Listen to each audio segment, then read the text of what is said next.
And in our cover story, former NFL linebacker Roman Phifer, now a documentarian, working for the cause of fellow retirees getting better benefits. If Gene Upshaw saw this film, I would hope that he would be moved to want to do something positive. This film is challenging him to do more. It's all ahead on Inside the NFL. One of the biggest stories of the past year in the NFL has been pension and disability benefits for retired players, and many of those retirees claiming that the Players Association's support has been inadequate.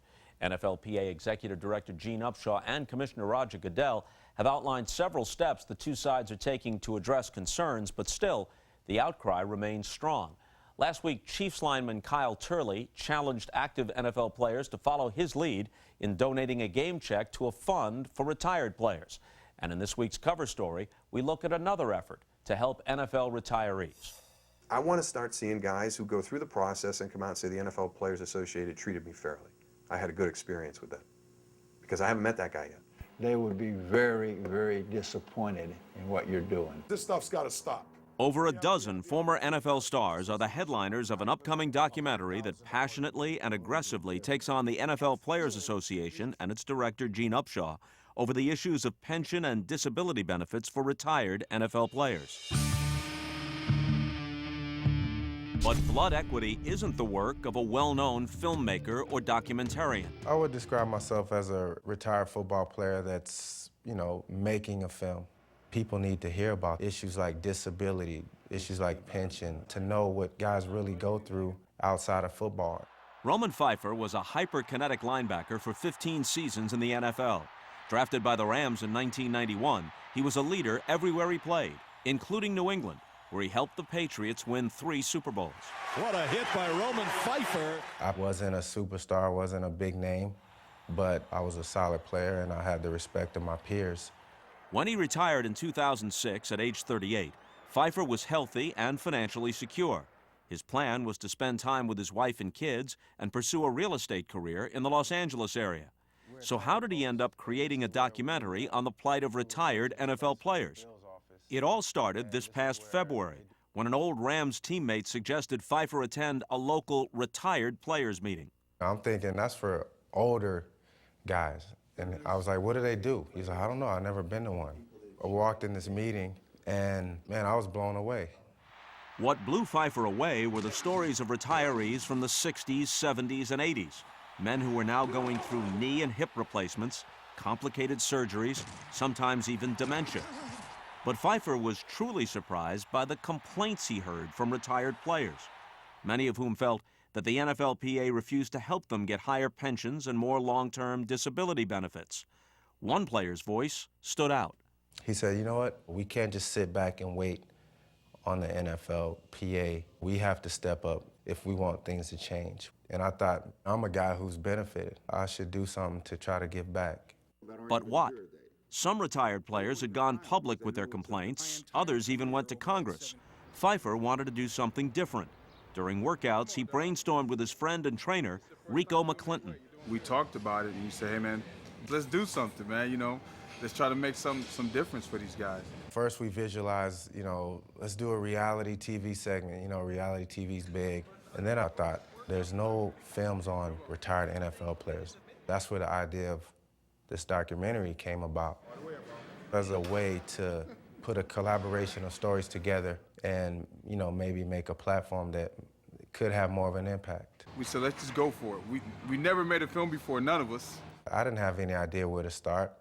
I'm not a Bob Costas or anything. I can't, I don't know how to interview. I've never interviewed people. Yeah. Roman and Rico's first step was to put together financing for the project. Then they had to assemble a young and relatively inexpensive production crew. A big hurdle was convincing retired players to participate. Fortunately, being an NFL alum himself helped Phifer open doors. There's always a bond between players, whether they played in your era or not. It's like a brotherhood. And sometimes they were just in the right place at the right time, like in the case of Hall of Fame running back Tony Dorsett. We didn't even plan to interview him. We went to interview Mel Renfro, and we were hanging out in his office, and then Tony Dorsett just happens to walk by. The thing is this, Gene, he's got players that he played with that are suffering. You got to somehow, Gene, make the rhetoric be trying to say, well, we're going to try to do something. If it ain't just for everybody else that plays it, how about your own compadres? Now, after interviewing over a dozen other ex-NFL players, Phifer and his team are sifting through hours of material. As relative amateurs, they admit it's not easy. Now that's strong right there. Instead of editing blood equity in a glamorous Hollywood studio, they work in the bedroom of a modest apartment. Just this whole sequence, you think we could just chop it up? You know, we want to get to the meat of it. While there are pointed remarks and emotional attacks from Hall of Famers like Joe DeLamielleure, Upshaw hasn't had a bloody nose in his whole career. Give him a month with some of the things that our guys have had to go through. Then tell me what you think. the most touching interview is with former Colt tight end John Mackey, one of the NFL's all-time greats, who now suffers from dementia. The heartbreaking scene reveals that Mackey doesn't recognize a photo of his own children. Remember these little kids? Who are they? They're our kids. Kevin? Yeah, that's Kevin. Who's that? I think John's a great example why the NFL union should be doing more. I worry if dementia's gonna happen to me. I mean, I played linebacker for 15 years in this league. You know, if anybody sees this film, including current players, they're gonna, you know, have some thoughts about that too. Phifer doesn't hide his agenda. He doesn't include the NFL or NFLPA's points of view in blood equity. Phifer thinks they've had plenty of opportunity to speak for themselves. He says he wants his film to increase awareness of the plight of retired players and inspire change in the game he still loves. My experience in filmmaking is zero. Hey, we got to put that in the joint. But this is something from my heart. If Gene Upshaw saw this, I would hope that he would be moved to want to do something positive. This film is challenging him to do more. Obviously, if Gene Upshaw had his say, and he has at different times, he would point out that benefits have been increased across the board and they continue to work on it. The league increased their contribution by some $10 million this year. Others might argue that it's not enough. There are aspects of this story, not all of which are covered in Roman Phifer's film, and he doesn't contend that they are. He's presenting a point of view, presenting it passionately. Chris Right, Carter? but one thing that people should understand that the Players Association, Roger Goodell, the NFL office, they are working together. They realize that there is a problem with the current system, and they're doing everything they can to change it. They established the Alliance Group, which was founded in May, and we will start to see, in the next 6 months or so, we will start to see this Alliance Group. It has a collection of people from the Gridiron Greats, the past alumni, everyone that's always mentioned, Joe DeLamielleure, all these people have been invited to these meetings, which they meet every other month.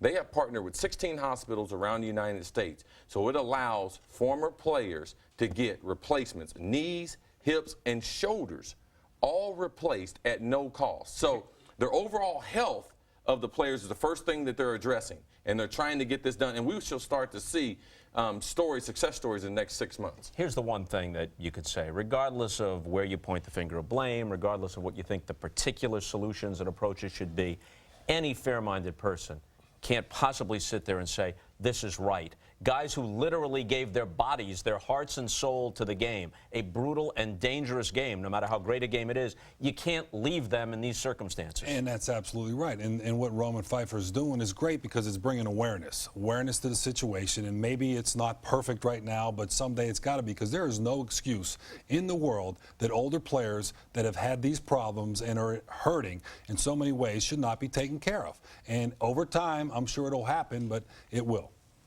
You know, you look at it, and I think it's important to point out that, A, the problem's not solved. Certainly, they're making steps. Yes. So we don't want anybody to believe that the problem's solved here. But the next collective bargaining agreement is going to tell a lot. I went on 2 strikes personally. At the time, I had the right to negotiate with one football team. And you want to talk about a tough negotiation with Mike Brown only? That's tough. So we fought for free agency. We fought for things that they take for granted now. Now it's time for this young group of players and athletes out there to do the right thing. We felt like we were doing the right thing. It cost us money at the time. Now it's time for them to do the right thing and make these changes. And this awareness is going to help. And something else that would help, financial contributions and negotiations aside, if a handful of superstar players, active superstar players, stepped up and said, hey, we understand, we're concerned, we're behind this, that'd help a lot too. Ray Lewis could get a lot done. Yeah, not just Ray Lewis, but a lot of them. But he's the kind of guy they would follow.